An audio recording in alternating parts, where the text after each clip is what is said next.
So John's going to share with us his, as I said in the little blurb, he grows everything from artichokes to hops. So I don't see any artichokes or hops right now, John. You'll have to tell us. Over there. Those are the artichokes. Where? Right here.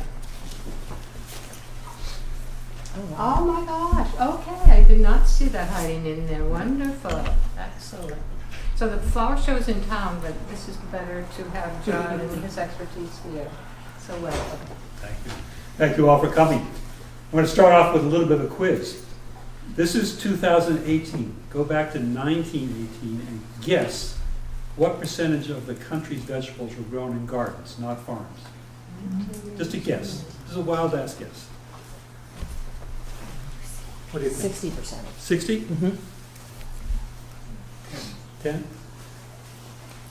60. 60? Well, it was 40%. It's the best guess. The Department of Interior kept tracks of this and encouraged people to grow gardens. Can anybody guess why the Department of Interior was so engaged in doing this and why we were at 40%? This is wartime, wasn't it? There was famine in Europe during World War I. These were called Liberty Gardens at the time, and there was a conscious federal effort for people to grow gardens. So that's why they did it. Go forward now, and why would anyone want a garden now? So you all have ideas why you would want a garden? Why would you garden now? I do it because it's fun. I just enjoy it. About a third of American families now are gardening, and they've done some form of gardening over the year. So that's over 100 million people. And I made some notes about, well, why do I do it? Of course, it's always the food. You'll find in America now, there's this huge debate about nutrition and what part of your diet should be plant-based versus meat. I've heard a lot of different stories, but if you can target anywhere from 50 to 70% of your diet being plant-based, you're probably on a healthier route than most people. So food is one. Fresh air, exercise, community, family. Doing this with your family is really fun, although you can't expect a lot from young children, but you'd be surprised. You plant a seed, they'll learn how to do this and really enjoy it. And also, you can take excess food and donate it to the food pantry here. So building the community by sharing what you have, because when it comes in with more than you can possibly eat. And to me, one other thing that's come up through the sustainability efforts in town has been that we would like to build what we call a regional food system instead of relying on stuff that comes in from California or Chile. There is a way to do this. And one of the earlier speakers from Farmers to You, who I've grown to love, by the way, told in conversations, there are really 4 pillars about building something that's a food system here. One is grow your own. And you'd be surprised how much you can grow in a small space. 2 is support your local farmers. If you can get a CSA share, community supported agriculture, get a share of what the farmer produces, you'll get a lot of what they have. And that model is sort of migrating to people who want more choice. But support your local farmer, and there are plenty of them nearby. Drummond Farm has an amazing CSA share, winter and summer. The quality of their food is just wonderful. Volunteering there is completely selfish because you get to come away with these really great things to eat. And then third is to try to get to these regional food systems. Now, Farmers to You has built the best model, and our farmers market has migrated to them after going to a bunch of different vendors and coming each week here. So maybe 10 to 15 vendors would come in. We found the Farmers to You to be much more efficient with a much broader range of products that are, the quality is just, it's incredible. I hope you all will try some of the tomatoes that came to the market today. These are wintertime tomatoes that taste better than what I could grow in August. And so you're supporting a regional food system there. And then after you've done those 3 things, by all means, go to your supermarket. There's staples that you can get. But Farmers to You has a range of staples that, in theory, you could probably eat from them and nowhere else. And you'd be paying more than the supermarket, but the analogy I use is, does anybody drink craft beer? Anybody drink craft beer? You're buying a higher quality and a higher price when you drink craft beer. You're buying a higher quality, more nutrient food product when you go through farmers to you. So if you do those things, and of course, it's part of being sustainable, and it's the ethic of being in that group that helps me say, let's try to build something that's sustainable within the region. So, but growing your own is where we start. And there's a couple of things you need to know before you start. You need to have good soil. If nothing else, you need good soil.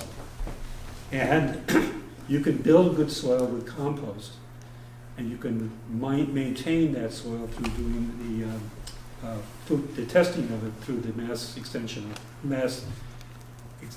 University of Massachusetts Extension Office out in Amherst. Very reasonable, very good, very timely. They do a good job about telling you what's right to do with your soil. Soil is number one. Light, of course, is number two. If you've got shade, you can grow things that will grow in the shade, but not a lot of things that really require the flower. You need water. You need good seeds and good plants. Stuff from Home Depot usually is shipped up from Georgia. It brings up a lot of diseases. I would encourage you to go to more reputable vendors like Volante Farm or Russell's in Wayland. And you need defense, because as much as you like to eat, so does every other living thing in the world like to eat. From bugs to rabbits to raccoons to chipmunks to squirrels to beetles, you name it, they're just as hungry as you are. And you need to account for that, and that can be pretty frustrating. So one of the things you have to put your mind to understand is you have to learn how to share. Because no matter what you do, some percent of it is going to go to a chipmunk. When I do this, I recommend a no-dig approach. So tilling the soil with a rototiller disturbs the soil structure. If you leave it alone and just loosen it with a fork, just stick it in, rock it back and forth, and don't turn it over, you'll build your soil up quicker that way. I also think that mulching, once the soil's warmed up enough, conserves water and lowers the amount of work you need to do. I plant in beds, so not rows, but in beds, which are anywhere from 3 to 4 feet wide and as long as you want, as long as you can reach in and do your weeding and harvesting. So that's something you would pick the size that fits your own arm length. And by all means, stay organic. So if you're going to add anything into it, whether it's spray for disease or bugs or fertilizers, stay organic. The quality of the soil depends on you staying organic. There are reports in India where they've used chemical fertilizers so long that they were able to feed themselves back in the 1970s, but now they can't because the soil is now petered out. There's nothing left in the soil that's organic anymore. So they're going back to organic methods for growing. And just enough water. Too much water will kill most everything. So mulching and just sticking your finger in down an inch or so will tell you whether or not you have enough water there. And again, succession planting, once one crop is finished, dig it up, put a little compost on it and plant away, and you can probably get 2 to 3 crops out of one bed. And you need to be able to rotate plants, so don't put carrots in the same place year after year after year. Move it around your garden if you have enough space. So those are kind of the things that, if you can remember all that, remember one thing: soil. Don't mess with it. Support it, nurture it, and tend to it almost more than your plants. If you don't till, you will have, over the years, fewer and fewer weeds, less and less work, more and more fun. And that's a good tip. So I thought I would take some time and go through a calendar year and sort of show you what I do and see if that hits any of your spots, and ask me any questions along the way if they have any. So you can be a gardener year-round. You can have a grow room in your basement. I have a very simple and cheap, I don't know if you can see this or not, but these are just 4 shop lights from Home Depot that I bought 20 years ago. So I've got, a pretty good return on this. And you can grow salad greens like this. This is the 3rd one I've got. There's one I've been eating out of. You can do salads out of these. Been eating out of it for a month now. And this is just down in the basement of our shop light. You can, I'm going to get to that in a minute. So right now you can be gardening. And right now, I am planting early crops that need a long, long time. So artichokes, I plant from seed. You have to trick these things into going through a winter time. So when these get to be a little bit bigger, I'll put them in cold frame outside, or just put them out for the day.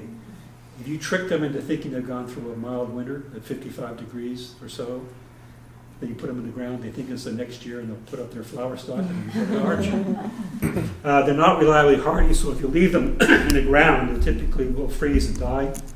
Only 1 year, when we have such a mild winter, would they survive the winter. Question? Yeah. On your grow lights, do you just use regular light or Yeah. do you use something special? No, just regular shop lights. Yeah. You can So buy white- expensive white- grow lights, but that's only if you want something to flower.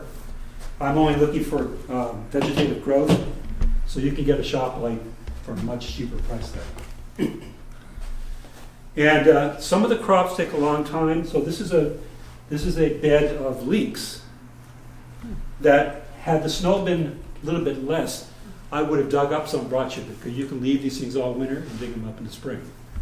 So you can have some spring dug parsnips, spring dug leeks. So there are plenty of things you can leave in the ground and grow and dig up as you need them over the winter. My trick about growing this stuff is to use any container you can find. These are just recycled clementine boxes. I'm so disappointed they go into bags. And this is just something from the garage that's sort of a template. So a little template can give you the seed spacing you want. Very easy to do, very cheap. And one other thing I do is, if you let some of your seeds, some of your plants go to seed, you can harvest the seeds and just store them, so you're not going to buy any fresh seed. And frankly, you'll find that you'll get a higher quality harvest if you have your own seeds, because your seeds become adapted to the climate. So this lettuce is all from seed I saved. And that's a part of the year that it's sort of later on in the year you do that. Yes. Back to your basement. How warm is your basement? Uh, Does that matter? Well, it can't be below freezing. So part of the basement is cold, it's not heated. I store the garlic and shallots there, and potatoes. I'm out of potatoes now. This is in the laundry room where it gets to be 60, Okay. low 60s maybe. I think mine is high 40s, low 50s, and on one side that I tried last year and did not That's have too much cold. success. Yeah. In order to sprout, they need to get at least above 55 Okay, and preferably 60. okay. There are ways you can do that though, because the shop lights give off enough heat. You can put a Mylar blanket across the front of that, Mm-hmm. and that might get the temperature up. You might just stick a little thermometer in there and just monitor how warm it Okay. is. So this is March, so I am planning out a lot of stuff now. Back in January, New Year's Day is when I do my seed ordering. So to start the year off, you sit down with some catalogs, spend New Year's Day ordering what you want. And in February, you can start growing stuff like salads and early crops like leeks. In March, depending on the weather, you can probably put your peas in the ground. Because the Western Roads season only started in April, my tradition is that April Fool's Day, I was the April Fool, and that's when the peas went in, because the college wouldn't let us in there before April 1st. But you could probably do it any time the ground is snow-free. And one of the tricks, of course, is trying to find stuff that your kids will eat. The peas are a sure winner. So without even cooking them, they just devour them. What do I do with my calendar? Here it is. So, January I ordered, February I started, March is starting. March you can really get going. You can go on to the Weston Road Garden Club website, and there is a page called Resources. And it'll take you to Cornell, and it'll take you to Johnny Selected Seeds. And they will give you instructions about when to plant for our season. So it's a very handy thing. There are plenty of places out on the web that can give you a guide, and you can just print it off and just say, okay, here's the week I should be doing flowers or tomatoes or peppers. And my favorite seed catalogs are two in Maine. Fedco Seeds in Waterville. This is probably the most socially responsible seed purveyor in the country. They go so far as to tell you who the seed grower is and whether they're a big company or a small company or just a little farm down the road. And another one for a family garden is Pine Tree Garden Seeds, again in Maine. The reason these guys are better is their prices are cheaper because they don't give you more seed than you can use. And you buy in the store enough seeds to last you 5 years for like $4 or $5, but you can get carrots in a year, you know, for maybe $1, $2, and enough seed for the whole season. So, come April, you can start to plant stuff out. So a lot of greens, a lot of peas, some flowers, but your soil needs to warm up before you really start putting things out. Anything you start, you want to try to harden off outdoors in a cold frame, which can be putting them out in the driveway for the day and taking them into the garage at night if you're going to be around. Or you can spend a little money and build a little hoop house or buy a commercial cold frame, which will last 20, 30 years if you invest in it. Plants. I also buy plants. So I grow some tomato plants, but for a variety of peppers and eggplants, I'll go to Russell's or Volante Farm. Volante has a unique one, not Mr. Volante's pepper, which is a really sweet pepper. So you don't have to grow everything yourself. There are plenty of reputable nurseries out there that are very, very good. And starting in June, you could start to harvest from the garden.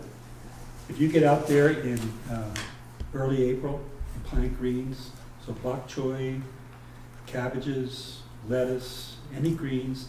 Has anybody ever heard of Good King Henry? So there's some plants out there that were used before more varieties came up and became part of the standard. Good King Henry is a plant you could probably harvest in March. It's the first green that comes up, and it is the earlier form of spinach and an earlier form of asparagus. And I think they switched to spinach and asparagus because you got a bigger spear from asparagus and a better tasting leaf, a little bit better tasting leaf than spinach. But there are plants out there that are incredibly cold hardy. And trying that one, and it's perennial, it'll last, it's been in my garden for at least 10 years. And so there are interesting plants out there, and every year I try something new. This year I've started something called an oyster plant, which apparently is unique to maritime environments from Canada down through New England. But I've never heard of it before. And it takes over a month to germinate. So it's still waiting, I'm still waiting for it to poke up. The idea being is try something you haven't tried before. And oyster plant is one. It's something called Job Tears, is a form of a grain that I found in one of the catalogs. I never heard of it before. It looked cool. I'm going to try it. Just to keep you going on trying something new each year. So we're in harvest season now. July, the peas are almost done. Your peppers should be coming in. Tomatoes, end of July maybe, depending on what varieties you're growing. There are hundreds of different tomatoes. Somebody mentioned that they lost they lost their crop to blight, which is now a problem in the Northeast. I think because of the growing that's coming up from the south, they're bringing the blight up. And there are now varieties of tomatoes that are blight resistant, and they typically have a name called Magic in it. So Mountain Magic, Magic something or other, but Magic seems to be something that's grown that's resistant. Not foolproof, but resistant. And there's another one which I call a candy tomato, which is called Sun Gold, which has a completely non-tomato flavor, but when it comes in by the hundreds. And in July, if you plant garlic, like I planted, you can start to harvest your garlic and shallots. And what you'll do with these is dry them in the shade and cut when they've all dried out in about 2 or 3 weeks. So that sometime in August, they can be cut and stored in a nice cool center that'll last you all winter long. And you can see here. I was telling somebody I haven't bought garlic in over 10 years. And I have a variety now that I think is now attuned to the soil conditions here. And it's a reliable thing that comes up every year. It's wonderful. Same thing with shallots. You know, these are like $4 a bunch in the store. These things they grow prolifically in this area here. You can even plant these in the fall with the garlics. I don't, because they grow a little bit better, I think, when you grow them in the spring. They don't try to set seed.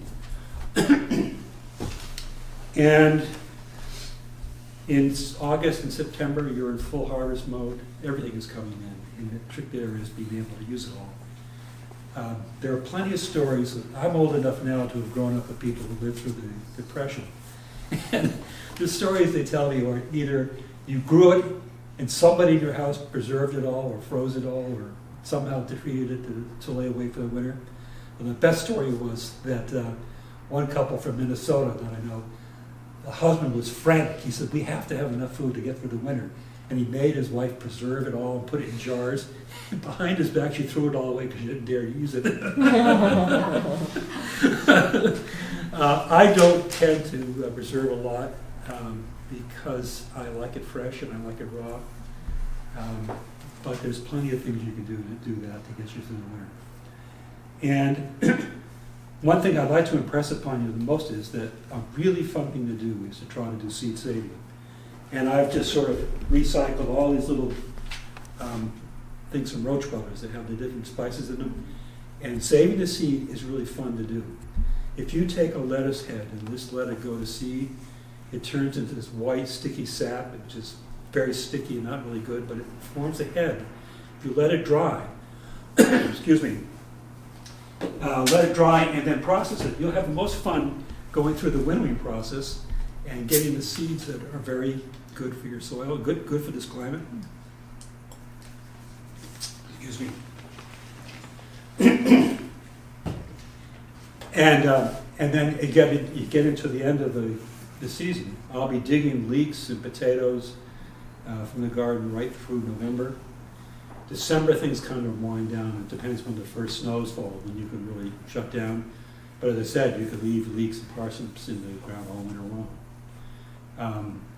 So a combination of trying something new, trying a variety of things, expect something to go terribly wrong, because not everything works every year, but also you'll find the rewards that something will go really great. I mean, this year will be great for peppers, or this year will be great for carrots. You'll find plenty of rewards, and you will learn how to share with the critters around. Are there any questions? Yes. I had a question about the soil. So when you're testing the soil, what are you looking? Is it just pH or is it more than that? It's more than that. If you take a sample of soil from around your garden, let it dry on a nice clean piece of paper, dry thoroughly, take about a cup of it from this mixed thing, send it off to the University of New Hampshire. They'll send you back a full report with recommendations about what to add in. Okay. So they'll tell you, oh, you need to have nitrogen, you need to have potassium, you need to have potash, and they'll give you recommendations about what soil amendments to put in. Okay, great. And again, they'll test for lead Yeah. or any other contaminants. Right? Okay. Oh, good. And if they find lead, Stay away from that's that. a killer. You gotta do something different. Yes. How do you make enough compost? Because I have 2 bins and I never seem to have enough. Do you have trees that drop their leaves in your yard? Yeah. Chop them up. Run Yeah. them over with a lawnmower, chop them up. I sheet compost all my leaves on the garden. And when I run out of room, I just put them in a bin and compost down. So leaf mold is excellent. Yeah.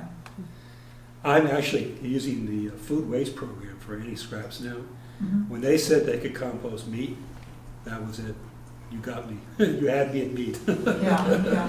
Otherwise, I'd put that into a compost. But you're right, you can never get enough. Right. Right. But the leaves, they're more than enough leaves. Okay. And they make, leaf mold is a wonderful addition. Now, we're really lucky over at Weston Road, the Dana Hall Stables deliver their stable sweepings to us for free by the truckload. I mean, like 5-10 yards a piece. I mean, it's Yeah. wonderful. And I've been using that as a mulch, and as the mulch and then on the pathways. At the end of the season, the pathway is all composted down. I flip it onto the beds and cover over the garlic with that. and to protect them, and I also cover over the sheet composting of leaf mold. And yeah, works great. How do you get a garden up there? Call me, put you on the wait list. So when I mentioned before that there were 40% of people growing in 1918, there seems to be cultural things that go on that kick off things. So the first community gardens were apparently in Detroit because recent immigrants from Poland and Germany were out of work and they were worried they wouldn't have enough food. So they just said, okay, garden over here, these vacant lots. When this Great Recession hit here, people from Wellesley called me up. There must have been 60 people trying to get a plot, and no one would give up a plot. So instead of getting an average of 10 plots turning over a year, 1 a year. So something culturally shifted, and people decided that I need to grow my own food to help my budget and do something to respond to the recession.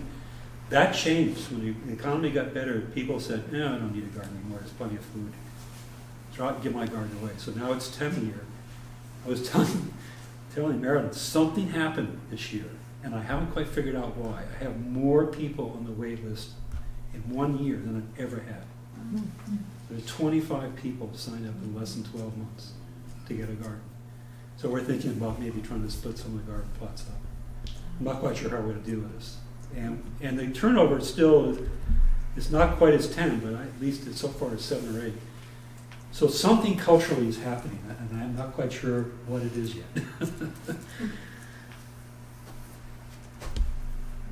Yes. Are there 2 different lists? Because there's 2 different areas, Yeah, right? there are 2 different lists. There's one on Brookside. I hear that one's pretty full too. Again, there's something happening. I'm not quite sure what the cultural thing is. I don't think it's a Trump effect. Focus on sustainability, a lot of programs and initiatives this year. I think more Yeah, than you know, last 2 years. Right. But, I don't know. I have not quite figured it out yet, to be honest. Yes, but to answer your question, you call me and I'll put you on the wait list. But it's probably a 2-year wait list now, as opposed to 1 year, the last 3 years. So let me ask you some questions. Who is gardening in their backyard right now? Everybody. Yeah, that's great. What have been your successes? So tomatoes, I love them when they come out right, but it's hit or miss. Some do well and some don't, and I can never really predict what's gone wrong, right or wrong. So there are a lot more diseases now. with Yeah, tomatoes. yeah. Once I had one, it was fine one day, Yeah. and the next day it just kind of completely wilted, and I don't know Well, what. when blight hits, it's Yeah. overnight. Okay. Oh, wow. The trick I would recommend you try is to try to find these blight-resistant varieties. Okay. Try something with magic in the name, Mhm. and try Sun Gold, Okay. which is a small yellow cherry tomato. Yeah. I've seen those. But I also would encourage you to try to do a backup and sign up for Farmers to You. Yeah. You try one of those tomatoes. I haven't, but I'm going to. They are as good as anything I've grown. Wow. And they're growing these now. In the wintertime, their trick is they grow them in the soil. And the guy who does it apparently has a very rigorous composting system. He's growing it primarily in compost. I use Farmers to You, but also if you are at Whole Foods, there's a tomato company or farmer in Maine. They in a box, and they're delicious also. So it can be done. Yeah, they're really good. I was very surprised. Right. They're about the same size, Right. maybe a little bit bigger. Have you ever tried Brussels sprouts? Yes. Mine did not do well. I don't know what happened, but the plant grew big, but the sprouts never really. So there are two things I would. We love. Yeah. Oh, yeah, thank you. Two things take with it. Brussels sprouts That's is fine. that you probably want to set them out as seedlings a little bit later in the year Okay. because they can become overgrown.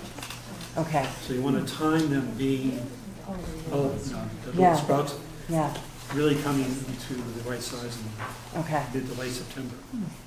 That's one of the crops you can harvest right in through November. Winter, right? Okay. Yeah.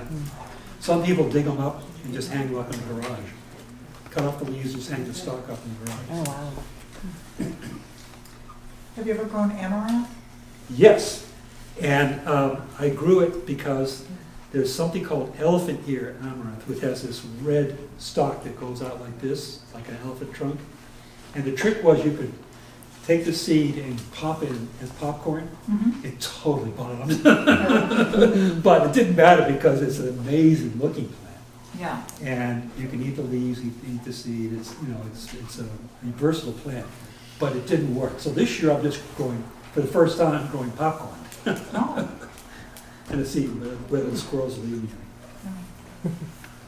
How about you? What other successes have you had? Basil. Basil, good one. I go a ton of basil, and Yeah. then, but every year, about late August, all the leaves fall off.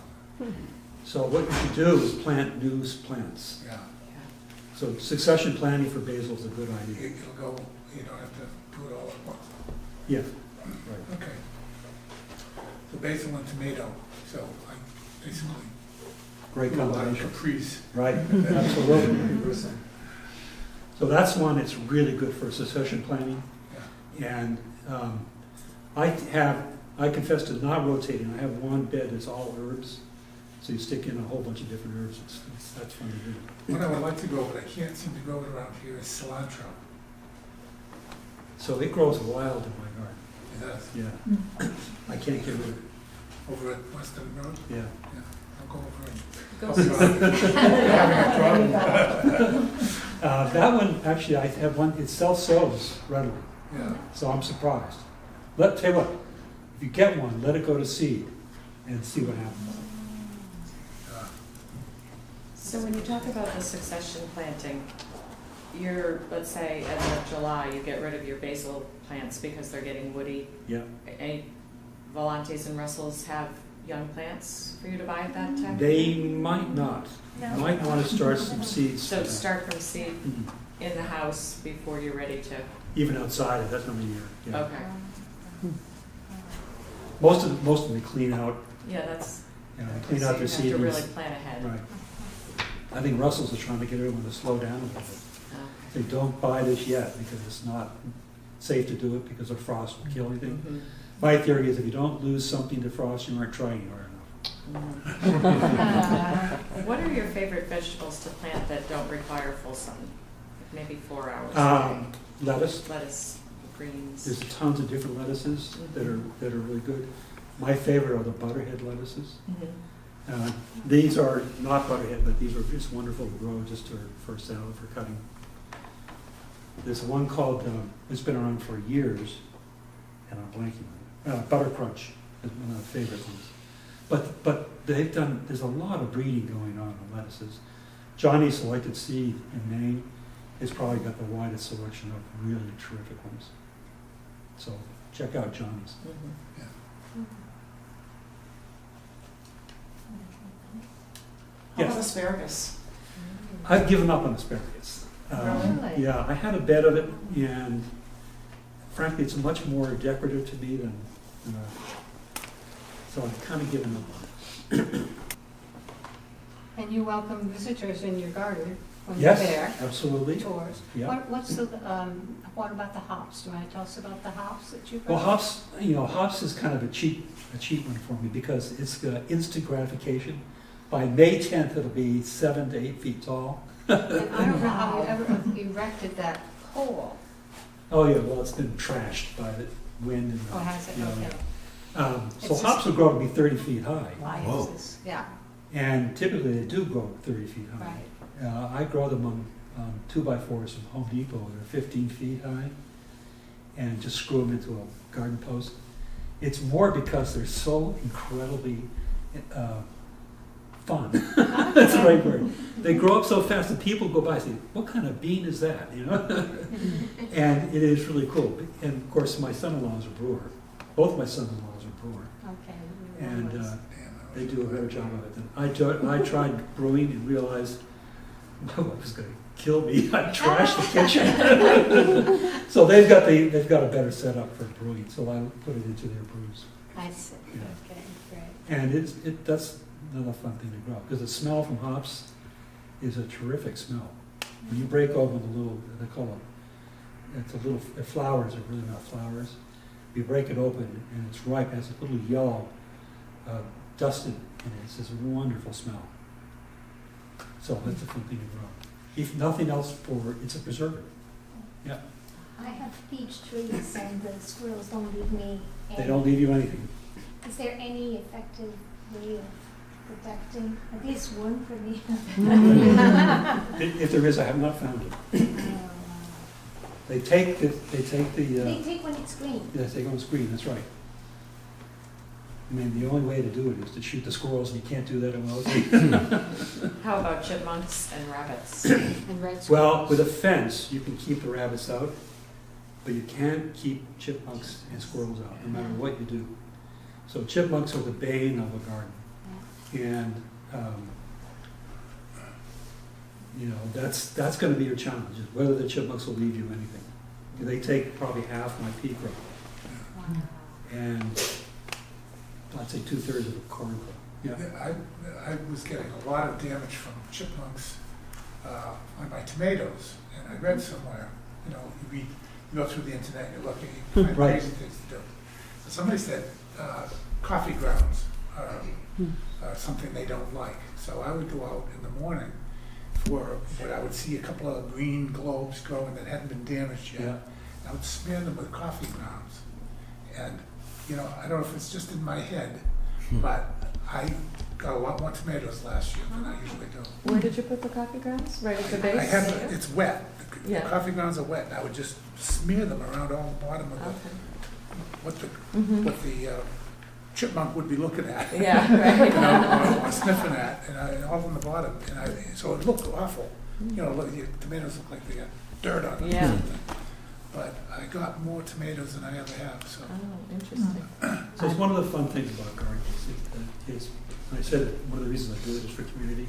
You get into these conversations, it's like, what's your trick for battling those damn chipmunks? There are plenty of other critters out there that a fence, you have to have a fence. Well, we built raised beds that are this high off the ground, and it's not high enough. Right. Something's jumping up or crawling up or, So one thing I did actually that worked for a long time was to build a raised bed, and then I put screening over it. And they sell something called a floating row cloth. It's sort of a spun fabric. You can put that on the plants. yep. That won't keep up. The chipmunks are determined critters. Right. Again, there you have to learn how to share Mm-hmm. and just say, well, that's a loss this year. I would get me one strategy would be to try to do a variety of crops. So if they go after the tomatoes and you lose them all, at least you have some carrots. Yeah. The carrots out of the ground are actually just as good in my book as a fresh tomato. They're different than what you get in the store. Mhm. For sure. Well, are there other questions? It's wonderful, John, to have you here to Yeah. share your expertise and knowledge. Maybe one tip Inspiration. I'll leave you with, as much as I love growing, this relationship with Farmers to You, I highly encourage you all to try it. They are doing a promotion starting next week. If you order $40, they'll give you $35 off. So for $5, you're gonna get a taste of some really fabulous stuff. And it's not just vegetables, they do a whole range of things from Vermont, from cereals to chocolate to coffee to flour to cheeses that are to die for. And I have never seen anything like it. So we are, as part of the farmers market, trying to get a higher usage in town. People who have signed up for it are ecstatic. They have never seen anything like it. People who have never eaten chicken before are The eating chicken chicken. is amazing. Yeah, right. Yeah. There's a satisfying customer. And there's a little card here if you want to take one. And if you haven't, you got a tomato, you know what I'm talking about if you tried our tomato. Great, thank you all. Thank Yeah, you. thank you. A few books that are on gardening that are Oh, on the my table neighbors back were like, here, so before you leave, help yourself to some